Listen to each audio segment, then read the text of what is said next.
Man, look at my boy Goblin Slayer out here eating soup with a mask on like a boss.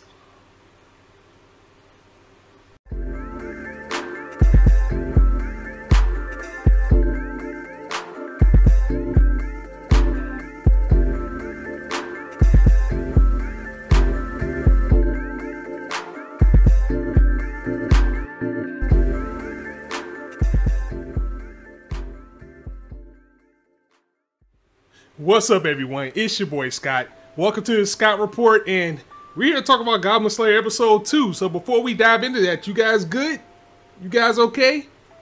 Yikes? You know, I just want to make sure because there was a lot of soft skins last week acting like this series was the most vile, disgusting, horrible series that they've ever seen. You got Crunchyroll out here apologizing. Now, granted, there is some rights and some wrongs, you know, with them having the wrong rating up, I believe, on Verve, and, you know, not putting the mature content warning tag because I automatically saw a cutesy character and thought this was going to be a cute series, and boy, were they wrong.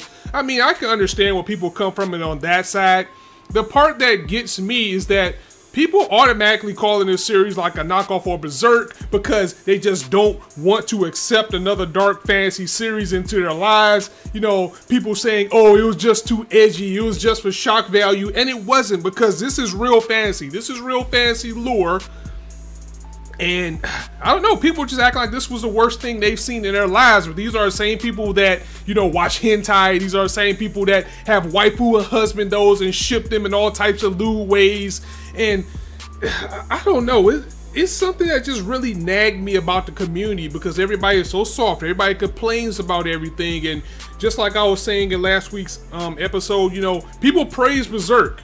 And didn't this exact same type of thing that happened in episode 1 happen in Berserk? I mean, they had some trolls banging out some kidnapped chicks in that too. Nobody batted an eye. Oh, it was so beautiful, it was so glorious. But we get another series that's doing it in Goblin Slayer called a knockoff. You know, it was too much content. Oh, you guys, I'm not apologizing for this. I'm probably gonna come out of this video a villain, but you guys need to put on your big boy pants and recognize that not everything is going to be SAO, not everything is going to be moe, not everything is going to be nice and pretty. We need some grit in the anime community, because if you watched anime from like the 80s and 90s, this is nothing. Go back and watch something like Lily Cat. Go watch, you know, all those older animes where, you know, body parts of people were getting dismembered, and this was nothing. I mean, look at the old Devil Man, look at the current Devil Man.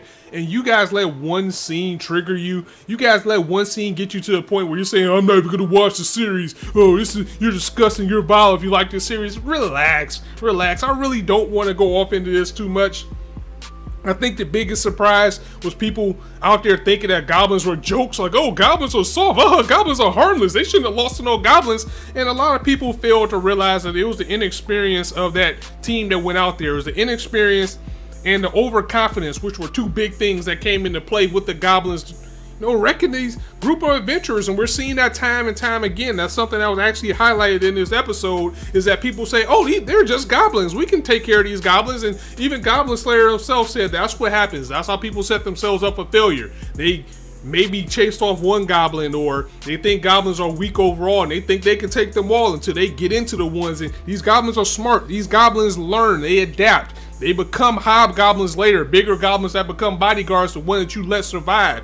So the reason why he has this vengeance, and I'll get to that in a second, is why you shouldn't underestimate these goblins. And I don't know what people thought. I mean, me personally, I've always hated goblins because, you know, I've read things like, you know, like a lot of dark fantasy novels and seen like a lot of things, and, you know, playing RPGs and things like that. Goblins are not nice. Goblins aren't kind. I mean, it's just because goblins have a bad reputation that we're seeing these nice goblins that we're seeing as of late. So again, I really don't want to touch on that too much because I've already went in on it enough on social last week about how I feel about this and how I feel everybody just needs to put on their big boy and big girl pants and man up and, you know, stop being so sensitive.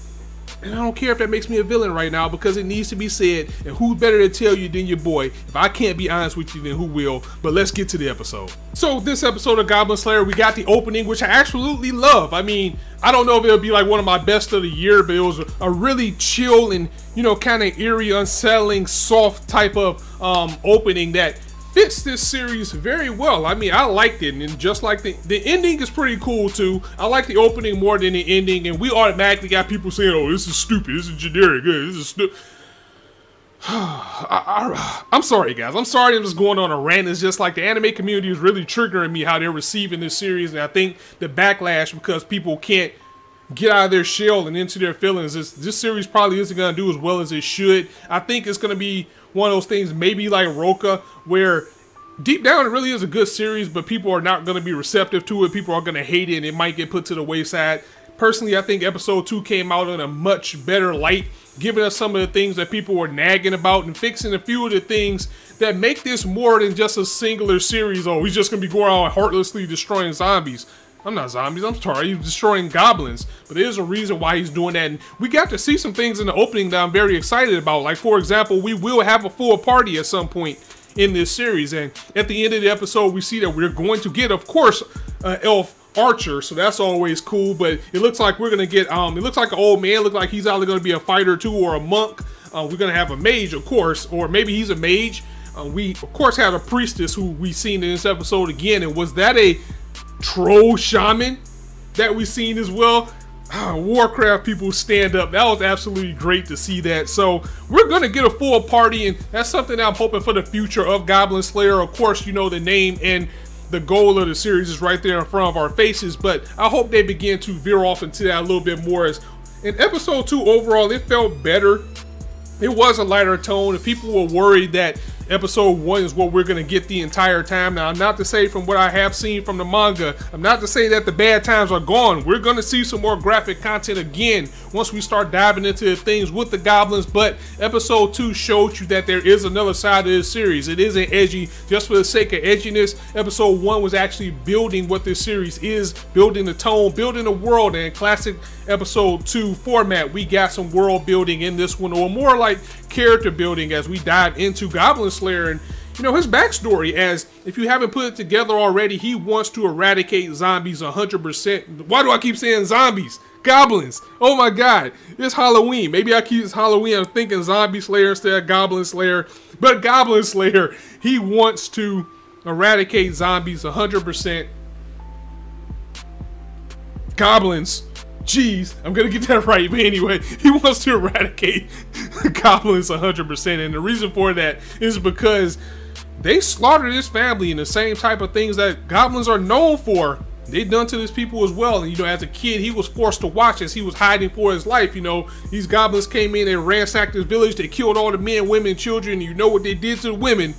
So he had to see that, so he grew up with this vengeance that he wants to destroy them all. And in a sense, Goblin Slayer is more along the lines of like the Punisher of this world or this anime, because he is very efficient in what he does.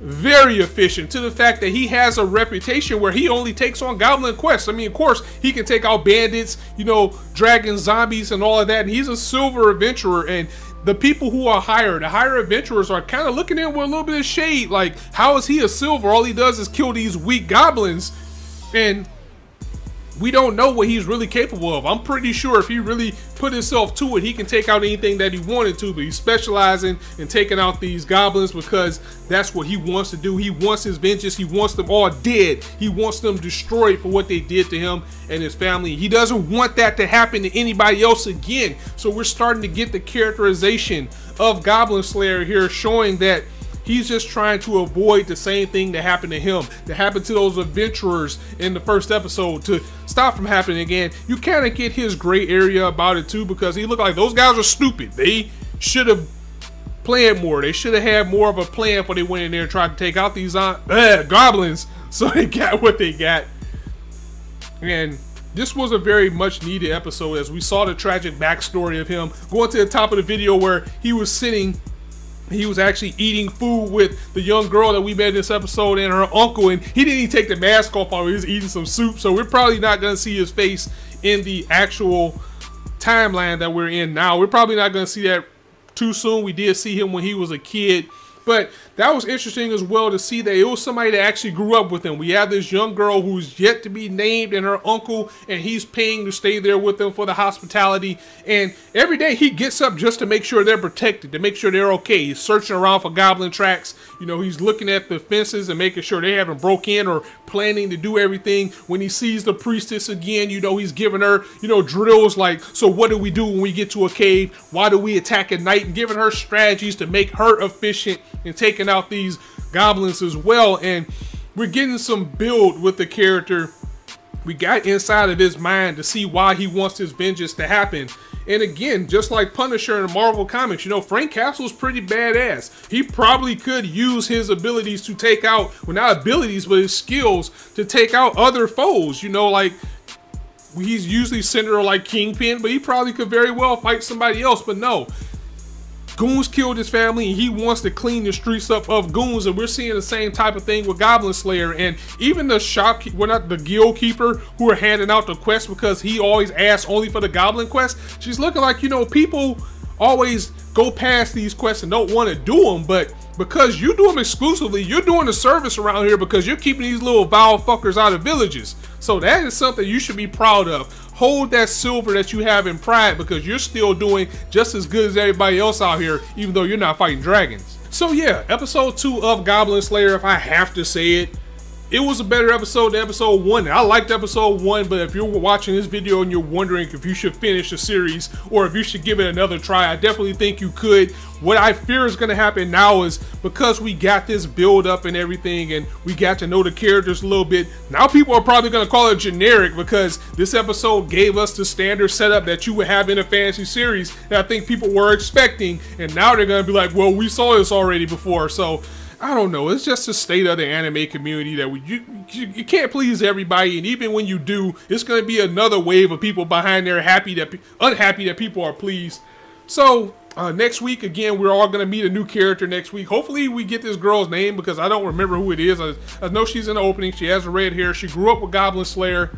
So the humanization of the character was very big, because we got somebody that we can care about now with this girl. If we get to know her a little bit more, she sits and waits and longs for him to come home every day, and her uncle's looking like, don't get attached to this guy. All he wants to do is kill some fucking goblins. He's not gonna come home one day, and I don't want you to fall into that and fall in love with him or anything, and only to be hurt. And also with the priestess as well, we can see that she's working to try to make Goblin Slayer a little bit less two-dimensional. You know, it's like you're killing these goblins, but you're not thinking about the collateral damage that you're causing. You know, if you burn it down these caves, you might cause an avalanche. You know, you might smoke out some things. You might damage some crops. She's trying to actually bring a broader scope to things, where maybe it's like she doesn't disagree with what he's doing. She's disagreeing with how he's doing it. Like, if you're going to go ahead and kill all these things, I just need you to be a little bit more safer. So we're going to see that she's going to be a little bit more than a side character, I hope, as well, trying to bring humanity to this person. And